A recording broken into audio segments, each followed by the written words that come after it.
Hello, I'm Natalie Graham and this is the Sunday Politics in the South East. Coming up in the next 20 minutes, looking for trouble, how Kent and East Sussex County Councils stand to get millions of pounds from the government if they can turn around the families which cause social problems. Well, joining me in the studio today is the Tory MP for Dover and Deal, Charlie Elphick, and the prospective Labour candidate for Hastings and Rye, Sarah Owen. Welcome to you both. It's been an awful couple of weeks of weather, as we know, but the silver lining, one at least, is that the hosepipe ban has been lifted for some people in the South East, but not all. It seems a bit unfair, Charlie, that some customers have a hosepipe ban and some don't, depending on your water supplier. Well, that's absolutely right, but what we need to do is actually ensure we have enough reservoir capacity, and we also need to stop all the leaks. I mean, where I am in Deal, just down the road in Walmer, there's a road called Liverpool Road, and there are about 4 times that the road has collapsed because the sewers had not been maintained, so you get all these massive leaks all over the place, and we need to ensure that there's better maintenance of our infrastructure. Is that the answer, Sarah, or perhaps less reliance on groundwater by some of our water companies, because that's the problem? I actually think that is the answer, and there is something that we can be doing about this. We're not just passengers held hostage to the weather. The government could bring forward their water reform bill, not sit on it for the next 18 months, which I think is what's planned, and we could get tougher with the water companies in terms of leakages and water affordability. They're already fined if they don't meet their targets, and I know a lot of the companies will say that actually it's incredibly difficult when you look at the network, the ground they cover, they're deep down these leaks, it's an expensive job. Well, people are paying for water they're not actually going to receive. In the South West you get a £50 rebate, for example, but the government does nothing for people in the South East, pensioners, low-income families, for example. I'd like to see something done here for the South East customers. Sounds like a good idea. I Briefly, agree. Charlie. I've met with the water regulators and made the case that they need to be much tougher on the water companies. OK, great. A bit of consensus to start with. Thanks very much. Now, when both nuclear power stations at Dungeness have been decommissioned, around 1,000 jobs will go from an area which is already one of the most deprived in our region. Shepway District Council is considering putting Romney Marsh forward as a possible site for the country's first nuclear disposal unit. This would make it the dumping ground for all radioactive waste across the country. But it would create hundreds of high-quality jobs for generations to come. So is the environmental risk worth it for economic gain? A question Helen Drew has been asking.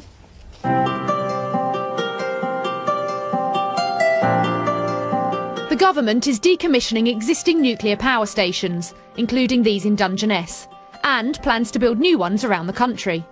Both create nuclear waste. It's asking for a region to volunteer to store this waste, and one option could be Shepway on the Kent coast. If Shepway is successful, it would become the country's first nuclear research and disposal unit, taking waste from all across the UK. It would be stored deep under Romney Marsh, although the exact location is yet to be decided. It would be in secure containers, in miles of tunnels, and the radioactivity would slowly decay over time. Shepway District Council is currently consulting to find out local views. The only other areas to have expressed an interest are 3 West Cumbrian councils around Sellafield. This is what the new site could look like, with all the waste in one location, whereas at the moment the most radioactive waste is largely kept at existing power stations. Unsurprisingly, there's a lot of local opposition, saying the move could be dangerous and it will ruin tourism in the area. But Romney Marsh is one of the most deprived parts of Kent, with limited job opportunities, and could benefit from this. Dungeness Nuclear Power Station has employed over 500 people for the last 50-odd years. Those jobs will be disappearing over time as those stations are decommissioned by 2018. The same number of jobs would be created by this facility if it was to be located here. There would be more during construction, that would also maintain the service industries in the area that would go associated with any big facility like this, such as the shops and the restaurants and the pubs would still get their trade, which might disappear if there's no employment around here. We're always being asked to look at what we can do for Romney Marsh, always being asked. So I think it's right to look at every possible opportunity. However, it might put some people off. It's worth looking at it. Most of the locals we spoke to this week weren't put off at all. Far from it, in fact. It's needed. It's needed somewhere. If it's to be on the marsh, well, so be it. Well, I don't see nothing wrong with it. So a lot of people around here don't like it, but I don't see nothing wrong with it. If it gives people their jobs back, then fair enough, go for it. I'm all in favour of it. It doesn't bother me at all. Why are you in favour? Well, we've got to go somewhere, hasn't it? So, you know, it's if it's not here, it'll be somewhere else. I've got no problems with it. If it creates some jobs in the future, then it's all right by me. Jobs are needed around here? Definitely. Yeah, we've got to travel far to get a job, so. The government minister responsible for nuclear waste is South East MP Charles Hendry. He told us that this is potentially a multi-billion-pound development that could guarantee high-quality employment and the retention of nuclear industry skills in the area for many decades. We look forward to engaging closely with Shepway District Council to discuss a potential project. Whilst many politicians in the county are opposed to this plan, some economists say that the council's approach makes sense. Councils ultimately have to exercise leadership. They've got an opportunity to replace a nuclear power station that has brought really good jobs to the area, and they can either do what so many politicians do, which is jump on a bandwagon and run away, or they can say, actually, let's think about this seriously. Let's talk to local people. It's not as if they're trying to impose it on local people. They're just asking local people what they think. That's what they should do. They should be commended. It's a very long-term future looking after nuclear waste. It's not the sort of thing you move around where government ship it from pillar to post. Once you've got the facility, you've got the promise of some jobs, really forever. Shepway's consultation runs until the end of July, and if successful, construction wouldn't start until 2025. But would this be a good way of securing long-term jobs for the area, or too dangerous to be worth it? Helen Drew reporting. Well, joining us now is one of the strongest critics of the Romney Marshes nuclear waste disposal plan, the leader of Kent County Council, Paul Carter. Now, you've described this in the recent past, as utter madness, but you listen to that report. The people on the marshes want this. Well, they need to look at the facts. I believe that the talk and discussion about this nuclear waste plant will blight that area where we're trying to create good quality jobs. We've got £35 million from the coalition government through Regional Growth Fund to stimulate good quality jobs, inward investment, businesses expanding and existing and new businesses to start up. Here we are in an earthquake zone that has had 5 earthquakes in the last 400 years. It is a totally unsuitable location. They should be in remote locations, miles away from civilization. Surely, Paul, if indeed that is the case, it will be ruled out long before it happens if there is a geological problem. But on the principle that there is a desperate need, as you know, for high quality jobs in this part of the country, the people who live there want it. Why shouldn't they be allowed to say so? Because they're not high quality jobs tomorrow, and that's what this country needs. Charles Hendry said, the minister. The jobs, well, if they go through all the processes and hoops and hopefully never end up building one, but if they did, the jobs wouldn't be created till 2025. It would blight. That's when the plants are decommissioned. That's perfect timing. What we should be doing, and I think it's where we are united in campaigning to get the government, the coalition government, to support the building of Dungeness C. There we are at one, and that's what we should be focusing on. We're engaging with some very good professionals who are going to campaign alongside Damien Collins, the local MP, for a Dungeness C and try and influence the coalition government in changing their mind. But as you know, as you alluded to there, they've already ruled it out as a site for a new nuclear power station. If that fails, and you've got to admit it's a possibility, then what do you do then to help that economy? Well, a whole range and series of issues. I mean, tourism, for example, on Romney Marsh is a big industry. We've got Pfizer's and Discovery Park down the road, where we've secured 850 jobs. It's not down the road. I mean, it's a long way. Commutable from by Folkestone. Very small roads that, as you know, are hard to negotiate. Folkestone to Sandwich is not a phenomenal travelling distance, and the rail network, the rail connections to Sandwich are very good indeed. These are high-quality jobs that need to be developed and delivered in the East Kent economy. I think East Kent economy has got a really good, optimistic future, but talk of nuclear dumping grounds in the middle of one of the most beautiful areas of Kent is madness, in my view. I mean, you're doing exactly what Dr. Loynig said in Helen's report. You're jumping on the bandwagon, I think you put it, and not prepared to be brave. I don't want to blight the area and stop that inward investment coming in to East Kent, including Romney Marsh, to provide quality jobs. And I think this will stigmatise and be to the detriment of good quality investment and creating good quality jobs. OK, Paul Carter, for now, thank you. Sarah, in your prospective constituency is very close to Dungeness. In fact, many of your prospective constituents work there. And you also have a high-level deprivation. This surely would be good to have the high-quality jobs that we've heard about. I think on the jobs issue, yes, we're all agreed that we need jobs in the South East, but I would agree with Paul on the question, the quality of the jobs that are going to be offered from a nuclear dumping facility. And I think what was picked up rightly there was that, yes, Shepway residents, 10,000 of them are being consulted, but neighbouring constituencies like in Hastings, like Dover, they're not being asked their opinion. And if this government decides to dump nuclear waste on our doorstep, I think actually neighbouring areas have to be asked. You've already got 2 nuclear reactors there. Does it really matter your experience of dealing with this issue, with nuclear material? I think this is on a much larger scale, and Dungeness is being decommissioned.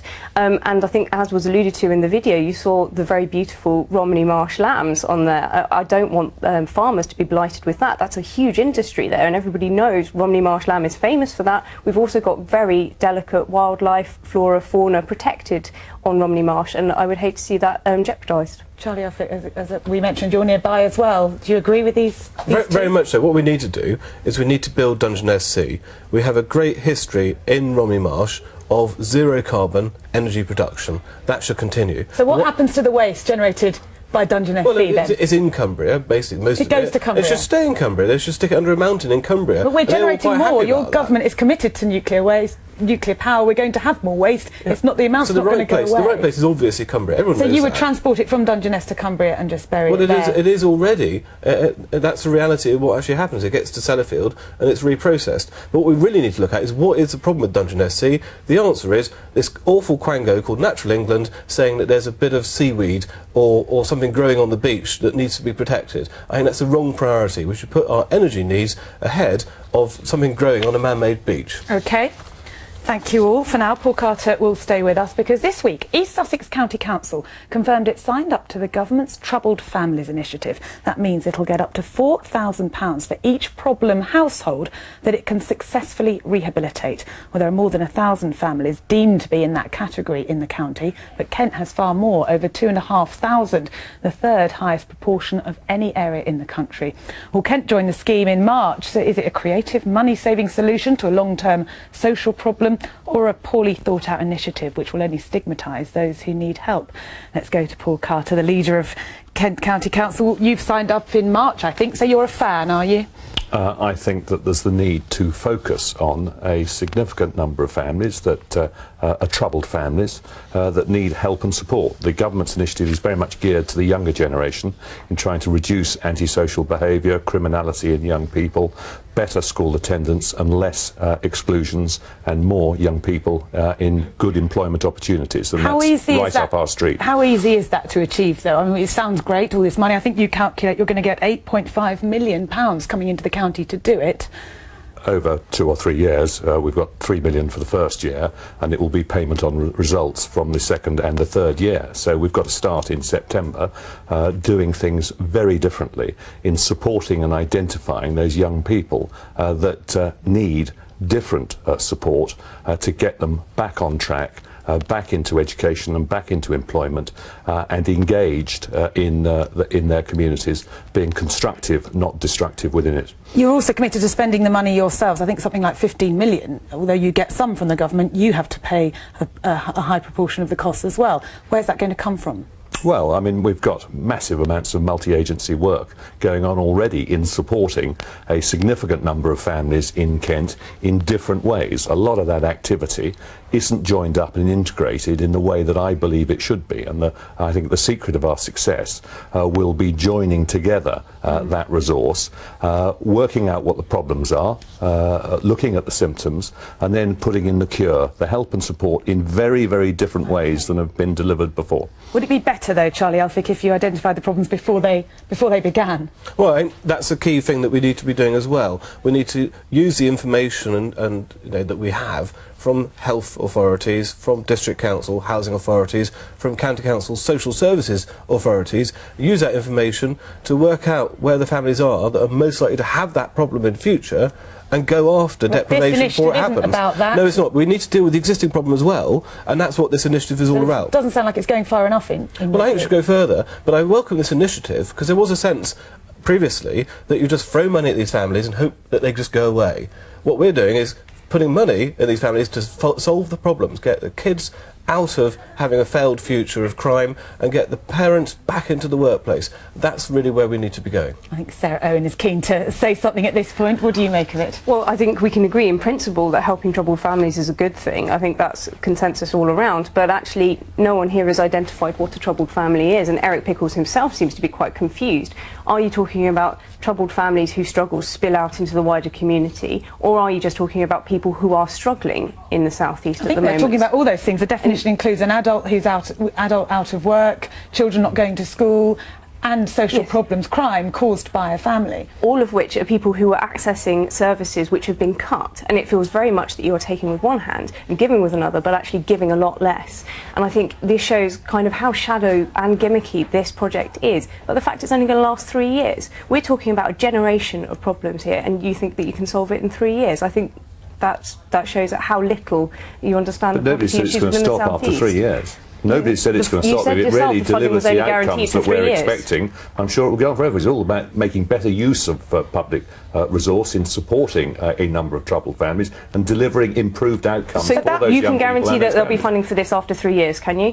I think it's highly successful and reduces the cost of that multi-agency support around a significant number of families in this country, saves the public purse money and delivers better outcomes for those young people and those Charlie families. in here at this point. Sarah made another point, which is that a lot of funding's been taken away by your government for a lot of small, successful grassroots initiatives that stop us developing troubled families in the first place. Well, what we need to do is we need to use the information that we have more effectively to identify families which are going to become troubled families. We don't do that at the moment to the extent we should do because of spurious data protection legislation. What we need to do is get these agencies working together to actually go after people and help them first. We might become troubled, we're going to act now. That's worse in a way than reacting afterwards in terms of... Well, I think prevention is better than cure, and I think it's not about intervening with those families and telling them what to do. It's about providing mentorship and having a special focus to actually provide the help and support families need so that before they go off the rails, so that give our kids the best possible future. Sarah? Well, if targeting's the issue, I think you've got to get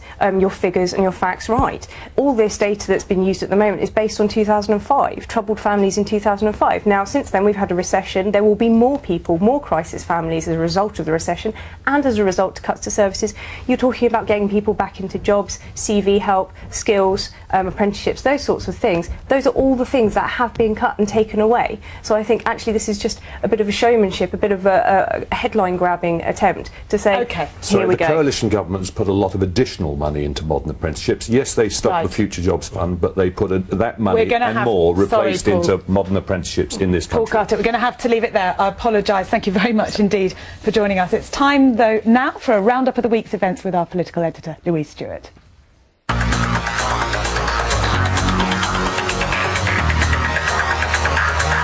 The Hastings and Rye MP Amber Rudd welcomed a European agreement to end the practice of fish discards and give local fishermen greater control. We've had a situation where mesh size for Hastings fishermen has been decided in Brussels. Absolutely absurd. The Health Secretary Andrew Lansley visited Dover's Buckland Hospital to help launch a radical overhaul in healthcare in East Kent, which could act as a blueprint for the rest of the country. And the hunt goes on. Labour called for a fresh inquiry into whether the Culture Secretary broke the ministerial code. Kent Tory MPs Mark Reckless and Maidstone's Helen Grant spoke up in Jeremy Hunt's defence. What will be gained from launching yet a third inquiry, apart from blatant party political opportunism? But the Speaker John Bercow had heard enough and put the Ashford MP Damien Green firmly in his place. I require no assistance from the Immigration Minister. The Minister should sit, be calm, listen intently. If he doesn't want to do so, he can leave the chamber. With colleagues like that, who needs the opposition?